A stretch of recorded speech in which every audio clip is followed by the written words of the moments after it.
25, he was dressed up. If you use this toner extracted from Calber, your skin will feel firmer. And then massage with this Marisan oil. And apply this liquid made from the secretly stored hainfawn around your eyes. There. Now the dark circles under your eyes are gone. How did this happen? He first heard about it from his direct supervisor, Helmut. So the Saintus's expedition has been set for 6 days from now. As he checked the documents handed to him, Saikaira swallowed the sigh of relief that almost escaped, finally. It had been 5 days since Saikaira was assaulted and, by turning it to his advantage, created leverage over the second and third night orders to push for an earlier expedition. He thought he'd applied quite a bit of pressure, but perhaps there'd been resistance from around the first prince. Well, it was decided at last. No point complaining now. He had to compile estimates for current miasma-related damages and the costs of a single expedition.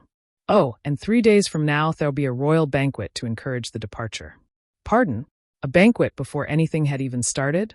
He assumed it was the royal family's way of making it look like they were taking the lead, and also a form of pressure. Do your best. But apparently it also meant the nobility wanted to start taking note of those who would play a role in the purification. Depending on the scale, a considerable amount of the national budget would be consumed, and Saikaira began running calculations in his head, until his supervisor's next words stopped his mental abacus dead. And I'm being dragged into it as your escort. In other words, Saikaira's attendance had already been decided. And as for how that led to oil being slathered all over his face, it was the flashy guy sitting across from him's fault. Seisen's big moment. At least we have to do something about those dark circles. I brought the maids my mother keeps on retainer. It was easy to forget, but this naturally blonde party boy apparently held a title, and came from a very wealthy family.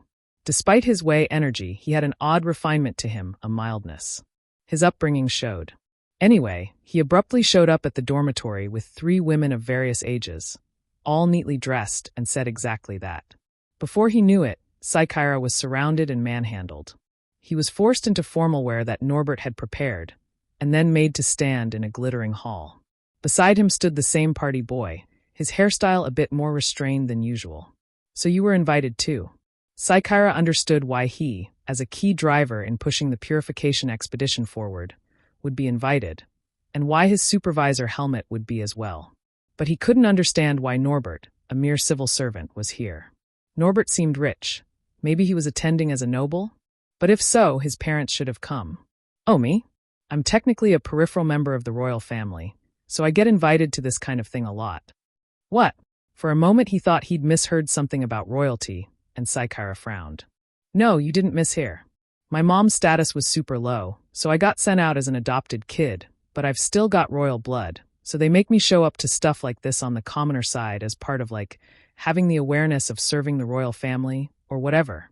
It was hard to imagine this carefree. Hardship? What's that? Is it tasty? Sort of guy being royalty, and yet treated like a mere retainer. But if that was true, his clinginess suddenly made sense. I see, so you're royalty. No. My claim's basically 0, so don't get all stiff about it. No, if you're royalty, I've got a lot I want to say about your relatives.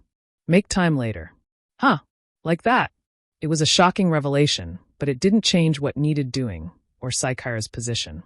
He watched the attendees mingle, drifting into the role of a wallflower as they were told they would receive words from the king later, and until then, to enjoy conversation. Aresh, Yua, and even the first prince were nowhere to be seen yet. They would likely be introduced later. Which meant no one would approach Saikaira, a mere accounting clerk. Except one person. Saikaira? What a difference. You look like a new man. The one walking toward him, quite literally along a path that opened for him, was the familiar rose-blonde chancellor. Today, he too wore formal attire, a high-quality outfit with intricate gold thread ornamentation, and the blue mantle signifying his rank, fastened with more flamboyant cords and jeweled fittings than usual. Chancellor Kalvada. Saikaira drew 1 foot back, placed a hand to his abdomen and bowed, this world's common form of greeting. Camel acknowledged him with a raised hand. Thanks to you, the expedition's been moved up considerably. You have my gratitude. No, not at all. The ones who truly worked to make it happen were you and the others in authority, Chancellor. In truth, all Saikaira had done was leverage the assault he suffered, threaten the second and third night orders, and get pressure applied to the royal family as well. He hadn't moved all that much himself. Still, the damage calculations he prepared, and the projections of losses that would likely increase every 6 days, had clearly been effective. Let's say that's how it is. That aside, your complexion is unusually good today, and that suit fits you well. Praised with narrowed eyes by a man as handsome as a foreign actor, Saikaira glanced down at his clothes and gave a troubled smile of thanks. I'm not familiar with gatherings like this, so my colleagues prepared everything for me.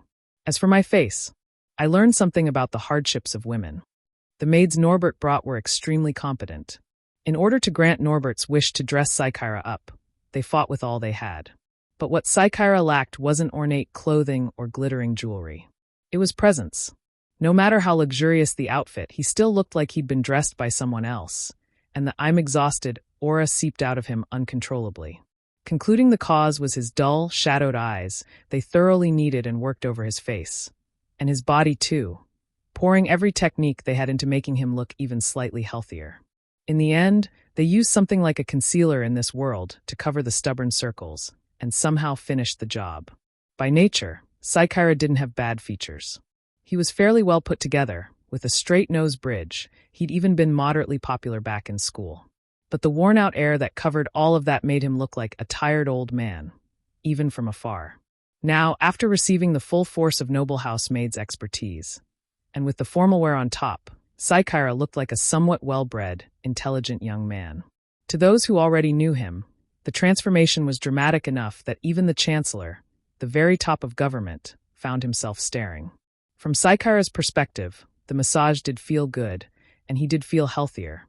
But his under-eye skin felt suffocated, and he was mostly focused on not staining the borrowed formal wear. More importantly, though, Saikaira had set a goal for attending this banquet. Even if it was mandatory, he would not waste it. That was simply how an efficiency addict lived. Chancellor Kalvada, there's something I'd like to ask of you. As Saikaira spoke hesitantly and Camel focused his gaze on him, a tone-deaf voice cut in. This is Chancellor Kalvada. It's been far too long.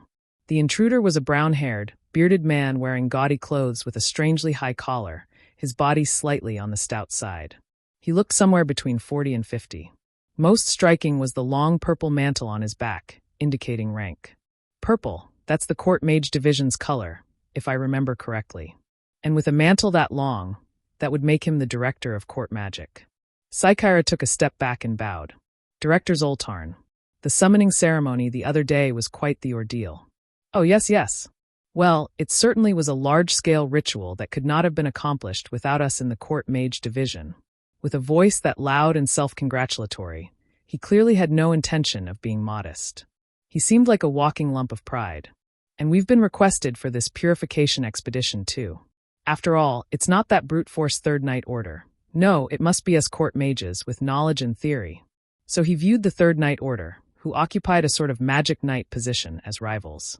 Still, had this man even been present at the summoning ceremony? Saikaira searched his memory and couldn't recall. Given he was titled, perhaps he held his current position through connections. No proof, just a suspicion. In any case, it was easy to imagine Aresh wouldn't even spare someone like this a glance. Let me introduce you as well. This is Saikaira Kondu, Deputy Sub-Administrator of the Accounting Department. A highly capable person who contributed greatly to making the expedition happen early.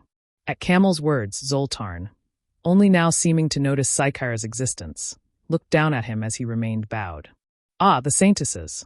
Saikaira knew what he was about to say next, but Zoltarn seemed to swallow it. Likely because the royal family had officially declared Saikaira a protected person, and because of Camel's presence. It's a pleasure to meet you. My name is Kondu. Saikaira, unbothered, greeted him politely so as not to slight him. He was practically brushed off with a snort, but it didn't bother him much. More importantly, if this man was the director of court magic, it saved effort. A proud noble was easy to handle. Saikaira even thought himself fortunate. But before he could continue, Zoltarn seemed to spot something, hurriedly spoke only to Camel, and left at a quick pace, only to return dragging someone along. What are you doing at an event like this? Come on, greet the Chancellor. But I only just left the lab for the first time in 10 days, and I'm hungry. The man Zoltarn dragged back wore the same purple mantle slung over one shoulder, and had bright hair, somewhere between orange and pink. He was clutching food from the banquet in his arms, and his slightly youthful face even had crumbs on it. Most likely the deputy of the court mage division. And when his eyes met Saikaira's, he blinked rapidly. Momentarily taken aback, Saikaira still bowed. Even if they were both deputies, the court mage division was a glamorous post, unlike the humble accounting department. And Saikaira was a newcomer, made deputy through connections, and thus the lowest of the low. He would not introduce himself first. This is Chancellor Kalvada and Saikaira Kondu, deputy sub-administrator of the accounting department. You greet them too, Zoltarn said. Prompted, the man snapped into posture, and then opened his mouth toward Saikaira, not Camel. Accounting? Give me money. No. Saikaira's reflexive answer made the air feel like it froze.